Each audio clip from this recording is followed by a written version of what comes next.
Good evening to all of you. Chat box open है, please अपने question आप chat box में type कर सकते हैं।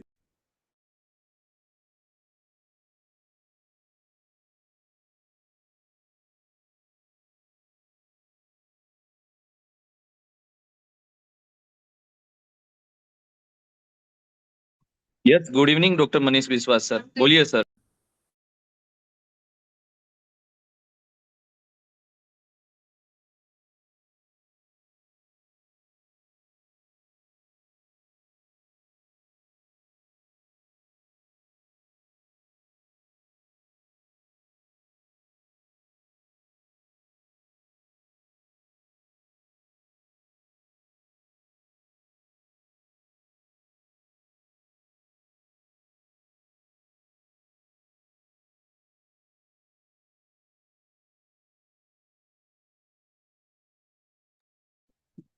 Doctor Syed Abdul sir, suprasphincteric fistula can we treat? Sir क्यों नहीं कर सकते। हम आगे आपको ट्रीट किए हुए सुप्रास्पिंक्टरेटिक फिस्टुला दिखाएंगे। आपको ऐसा नहीं है कि ट्रीट कर सकते हैं या नहीं। क्यों नहीं कर सकते? सुप्रास्पिंक्टरेटिक क्यों ट्रीट नहीं हो सकता? आप सुप्रास्पिंक्टरेटिक फिस्टुला देखो।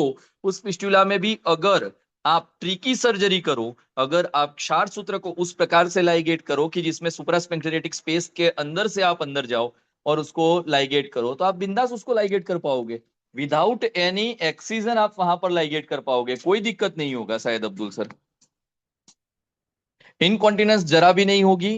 क्षार सूत्र यानी कि सेटोन जो है, वह एक पैरासर्जिकल प्रोसीजर है। उसके अंदर अगर आप क्षार सूत्र बांध देते हो, तो वह हमेशा वहां के स्पिंक्टर को एक साइड से काटता है और एक साइड से हील होता है। यानी कि it's a gradual cutting of that particular sphincter. तो वहां पर इनकॉन्टिनेंस होने के चांसेस बहुत कम रहते हैं। Partial incontinence and flatus incontinence old age में होते हैं। यह बात गलत नहीं है, क्षार सूत्र से भी पार्शियल और फ्लेटस इनकॉन्टिनेंस होते हैं। लेकिन फिर भी सुप्रास्पिंक्टरेटिक फिस्टुला में भले ही आपका फिस्टुला एआरआर से ऊपर की साइड पे दोनों स्पिंक्टर को क्रॉस करते हुए जाएगा, लेकिन उस स्पेस्टुला का एक बड़ा बंच एक्स्ट्रा स्पिंक्टरेटिक होते हुए वहां पर क्रिप्ट से ही, it's a type of non specific cryptoglandular fistula. Then why we have to worry about it? Sir patient में ब्लीड चालू है तो ही एचबी चेक करना चाहिए या स्टॉप करने के बाद? पेशेंट में ब्लीड चालू है तो भी एचबी तो पहले चेक करना चाहिए। हमें उसको लाइगेट करना ही है, ब्लीड चालू है तो पहले लाइगेट करना है, तो देखना ही है। सर विदाउट एमएस शल्य लोकल एनेस्थेशिया प्लेन बीएमएस दे सकते हैं क्या क्षार सूत्र के लिए? Doctor Harish Gawai sir, health is a matter of state, in a 26 number fit fist it has been included. तो स्टेट टू स्टेट उसकी पॉलिसी अलग है। आप जहां पे महाराष्ट्र में हो वहां पे तो आप लोकल नहीं, स्पाइनल एनेस्थेशिया दे दोगे ना तो भी मेडिको लीगली बहुत प्रोटेक्टेड हो। गुजरात में कंट्रावर्सी, मध्य प्रदेश में कंट्रावर्सी, उत्तर प्रदेश में लोकल एनेस्थेशिया इंजेक्टेबल आप दे सकते हो, बिंदास दे सकते हो। उसके साथ साथ हरियाणा पंजाब में बिल्कुल आपको फ्री हैंड है। उसके साथ साथ राजस्थान में कंट्रावर्सी है। तो ऐसे कई स्टेट है, तेलंगाना में अब एनसीआईएसएम के रूल लागू होंगे, एम हुआ है, तो वहां पे ये सब चीजें बेनिफिशियल रहती हैं। लेकिन लोकल एनेस्थेशिया में कोई दिक्कत नहीं होती है। जब जाके आप एनेस्थेशिया में स्पाइनल या कोई और चीज हैंडल करते हो तब जाके दिक्कत आती है। In which type of fistula incontinence होगा? If you are dealing with a kshar sutra, doctor Shahid Abdul sir, never you will get any type of complaint regarding incontinence in fistula.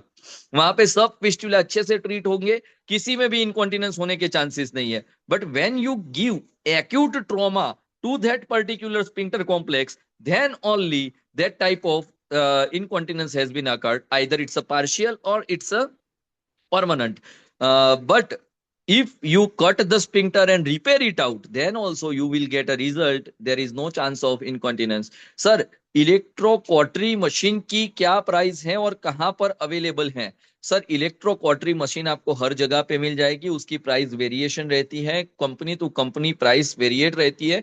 और उसकी जो अच्छी कंपनी की क्वार्टरी रहती है उससे कोआगुलेशन और कोलेटरल स्प्रेड, कोआगुलेशन बहुत अच्छा होता है, जैसे वेसल सीलर से होता है वैसा होता है। और कोलेटरल स्प्रेड किडनी के आसपास के टिश्यू में करंट पास करके उसको डैमेज नहीं करती है अच्छी कोटरी। सर मेरा क्वेश्चन, चालू ब्लीड में एग्जामिनेशन करना चाहिए या स्टॉप? नहीं नहीं नहीं, चालू ब्लीड में क्यों नहीं करना है?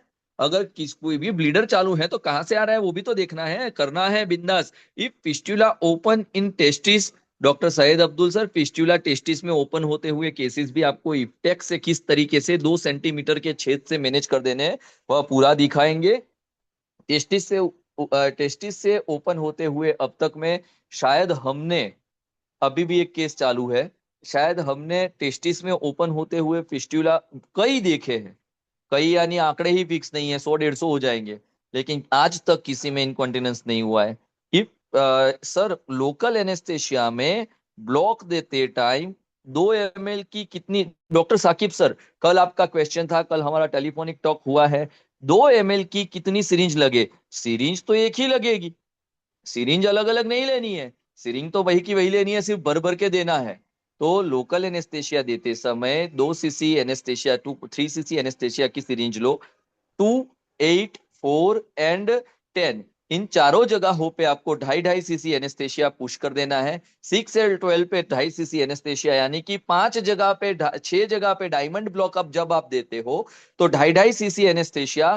प्लेन लिग्नोकेन जब जाके आप पुश करते हो तो वहां पे 15 cc एनेस्थेशिया में बहुत अच्छे तरीके से आपको ब्लॉक मिल जाएगा। सर आप कौन सी कंपनी का इलेक्ट्रोकॉटरी यूज करते हैं, एक अंदाज सर?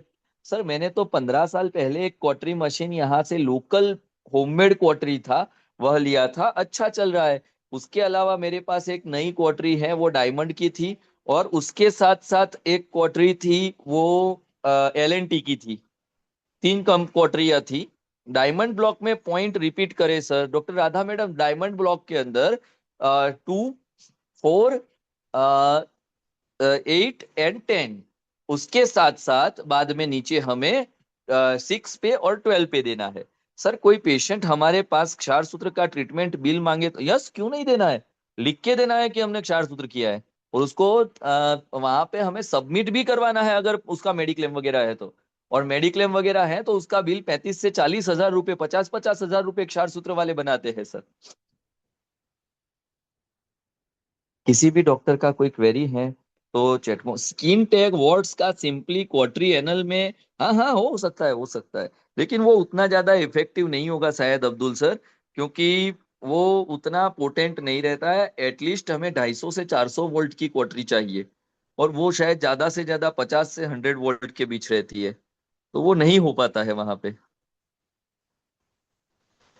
अगर किसी भी डॉक्टर सर 12 o'clock में एनेस्थेशिया अवॉइड करना है, डॉक्टर मनीष विश्वास सर आप एनेस्थेशिया का लेक्चर एक बार देखें, हमने एक और लेक्चर एडिट किया है एनेस्थेशिया का, वो भी देखें, हमने प्रैक्टिकल व्यू में कैसे देना है वो पूरा का पूरा पीछे के लेक्चर में समझाया है।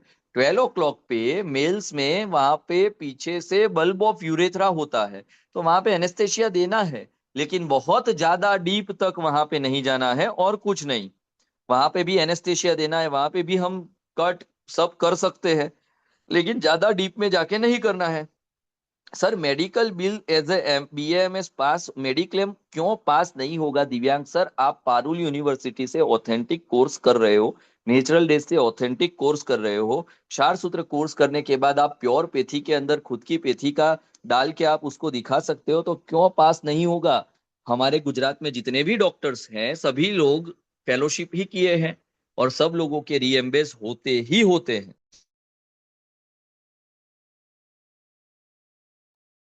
कोई भी क्वेश्चन है तो इधर चैट बॉक्स में राइट डाउन करें, या आप खुद को अनम्यूट करके पूछ लीजिए।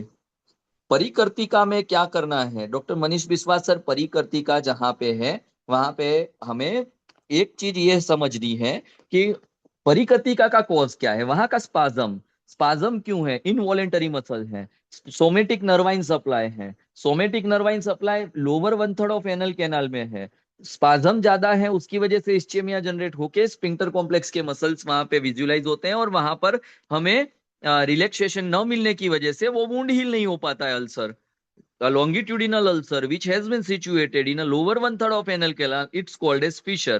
Causes of that fissure, it's nothing but that particular involuntary muscle spasm because of that pain. तो वहां पर जो स्पाज्म में चला गया है उस मसल्स को रिलैक्स करने का आइदर सर्कुलर एनल डायलिटेशन, आप सर्कुलर एनल डायलिटेशन करो, मैन्युअल एनल डायलिटेशन जैसे निकम सर करते हैं, circular anal dilatation, manual anal dilatation यानी कि आप जो लॉर्ड्स डायलिटेशन जिसको बोलते हैं, either you have to go for any type of PIS, LIS, posterior sphincterectomy, anterior sphincterectomy, left lateral या राइट लेटरल, कोई भी स्फिंक्टरेक्टोमी पसंद करो, या डॉक्टर लालता प्रसाद सर की टेक्निक से आप उसको लोअर 1/3 ऑफ एनल कैनाल के स्फिंक्टर को आपको रिलैक्स करना है, आपका मोटिव सबसाइड हो जाएगा, चाहे किसी भी टेक्निक से करो। किसी डॉक्टर की कोई क्वेरी है तो आप चैट बॉक्स में राइट डाउन कर सकते हैं या खुद को अनम्यूट करके भी पूछ सकते हैं। डायलेटेशन आप एक बार सेशन आने दीजिए, आएगा आपको। सर मेरे लॉर्ड्स डायलेटेशन किया था लेकिन टेयरिंग एंड ब्लीडिंग हो सकती है, कोई safe technique? Doctor Saqib Khan sir, lord dilatation मैं कभी प्रीफर नहीं करता हूं, मैं mostly circular anal dilatation prefer करता हूं। सर्कुलर एनल डायलेटेशन के साथ एलआईएस भी इजी पड़ता है, पीआईएस भी इजी पड़ता है, तो वो इजी टेक्निक्स है। लॉर्ड्स डायलेटेशन सबसे इजी टेक्निक है, लेकिन उसमें हर एक सर्जरी का बेनिफिट होता है, हर एक सर्जरी का हमें एडवर्स इफेक्ट भी देखना पड़ता है।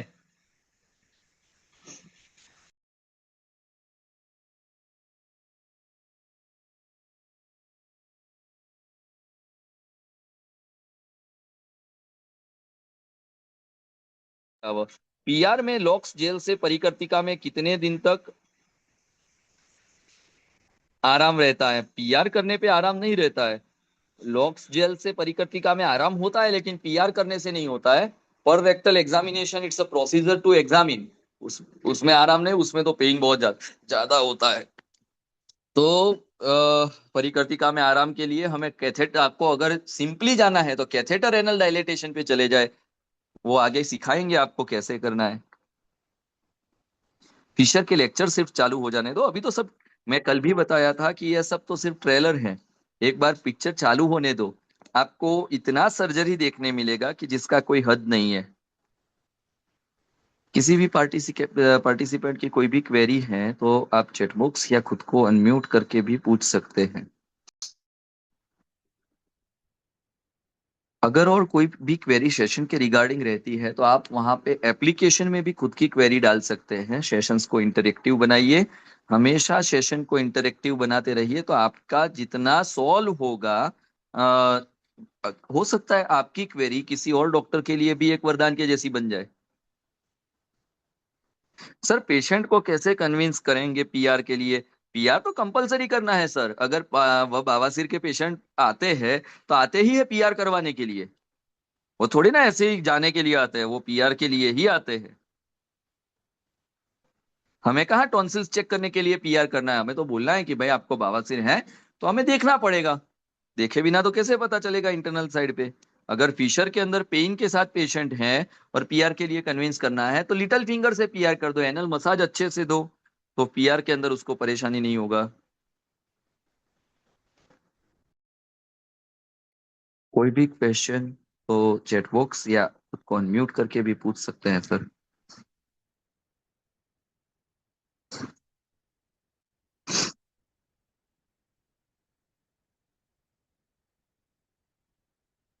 Without taking bite we can dilate ligate a pile without take, yes Abdul Syed sir, ये जो टेक्निक है वो बंगोली टेक्निक है, बंगोली लोग ट्रांसफिक्स किए बिना ही पाइल को लाइगेट कर लेते हैं, पीछे से लाइगेट करके आगे से उसमें लोकल एनेस्थेसिया या फिर बीटाडिन पुश करके उसको फुला देते हैं ताकि लाइगेशन खुल ना जाए।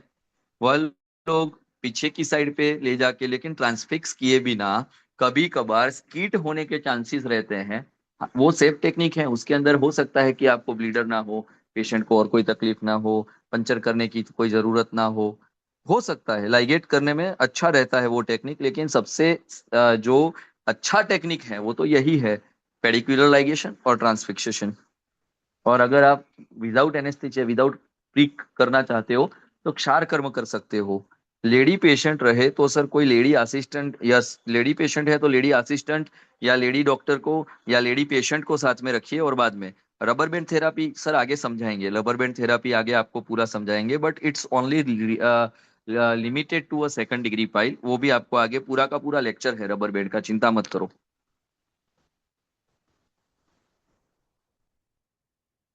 અને लेकिन रबर बैंड भी सर परमानेंट क्योर नहीं है। Rubber band it's not that one successful. Sir आज सुबह पेशेंट ओपीडी में आया जिसका बाईपास सर्जरी हुआ था और गांव के अनक्वालिफाइड डॉक्टर से इंजेक्शन लगवा लिया, लेकिन एक्सटर्नल हेमरोइड बाहर से बिल्कुल और साइज इंक्रीज हो रहा है। सर क्या ब्लड थिनर बंद करना पड़ेगा प्रोसीजर के लिए? सर प्रोसीजर ही ना करो। जब जाके स्क्लेरो लगाया है, स्क्लेरो लगाने के बाद अगर वह पेशेंट आया है तो उसको सिर्फ और सिर्फ एंटी इंफ्लामेटरी वगैरह दो। 3 महीने के अलावा कभी प्रोसीजर ना करो। कभी भी 3 महीने से पहले प्रोसीजर किए तो इसमें तकलीफ होगा। प्रोसीजर 3 महीने तक ना ही करो, ऐसा एडवाइस दे रहे हैं। सबसे बेस्ट चीज यही है, 3 महीने तक वेट करो, वहां की वॉल वगैरह को अच्छे से रिफॉर्म होने दो और बाद में वहां पे आप प्रोसीजर परफॉर्म करो। उसका हिमेटोमा वगैरह कम करने के लिए भी मेडिसिन बंद ना करो, मेडिसिन चालू रखो उसको। अरे अभी ही परसों हमारे पास 2 पेशेंट स्क्लेरो लगवा के आए थे, दोनों को रेक्टल तक वहां पे एब्सिस बना हुआ था। वहां पे ओपनिंग जहां पे स्क्लेरो दी थी वहां पे था और अंदर तक एब्सिस बना पड़ा था। हमने स्क्लेरो देने के बाद वहां पर पेरिटोनियल एब्सिस होते हुए भी देखे हैं। सी सेक्शन के बाद सर फिशर होने के चांस होते हैं क्या? सर सी सेक्शन या लेबर किसी के भी बाद फिशर होने के चांस रहते हैं, पाइल्स होने के चांस रहते हैं। क्यों रहते हैं वह पूरी की पूरी थियरी के साथ आपको समझाएंगे, आप चिंता ना करो, जरा भी चिंता ना करो।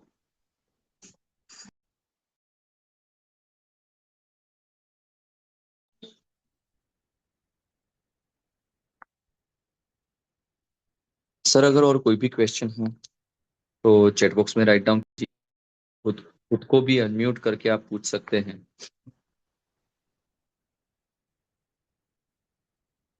स्क्लेरोथेरापी बेड रिकरेंस होता है कितने दिन में? सर वो स्क्लेरोथेरापी में जब जाके सही हो जाता है तो बिल्कुल सही हो जाता है। मैंने आज तक स्क्लेरो किसी को दी नहीं है। मैं हमेशा स्क्लेरो के लिए मना करने के लिए एडवोकेट करता हूँ, लेकिन जब जाके मरीज उससे परेशान होते हैं ना, तो 100 में से 1 भी हुआ ना, तो वो मरीज आपको मेडिको लीगली कंफर्म घसीट के लेके जाएगा, वो मैं बोल सकता हूँ। मत करो स्क्लेरो, परेशानी बहुत होती है, साइड इफेक्ट बहुत होती है। It's a inject of chemical कि जो डायरेक्ट वहां पर दिया जाता है पाइल मास के अंदर, तो उसकी वजह से वहां पे नेक्रोटिक बन जाते हैं, वास्कुलरिटी प्रोवाइड हो जाती है पाइल मास को, पाइल मास वहां पे नेक्रोटिक होके निकलना चालू हो जाता है। वहां पे आलमंड ऑयल के साथ फिनोल के साथ आपको दिया जाता है, या फिर सेट्रोल वगैरह भी प्रीपेड इंजेक्टेबल भी आते हैं। लेकिन जब जाके आप स्क्लेरो देते हो तो वहां पे कई ऐसी चीजें हैं जैसे कि फाइब्रोसिस हो जाना, स्ट्रिक्चर बन जाना, वहां पे पूरा का बेन अंदर आओ ना 2 मिनट, पूरा का पूरा वहां पे चिटक जाना, गुदा का पूरा पोर्शन खराब हो जाता है। और अगर वह कहीं बाहर लग गया तो बाहर की स्किन को तो बहुत डैमेज कर देता है, तो मत करो सर।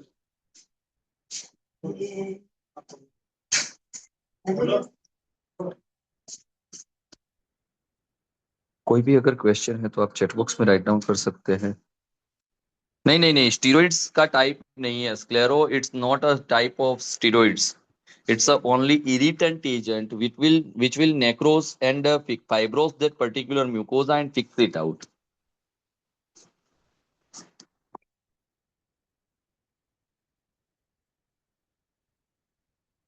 सर शायद क्वेश्चन खत्म हो गए।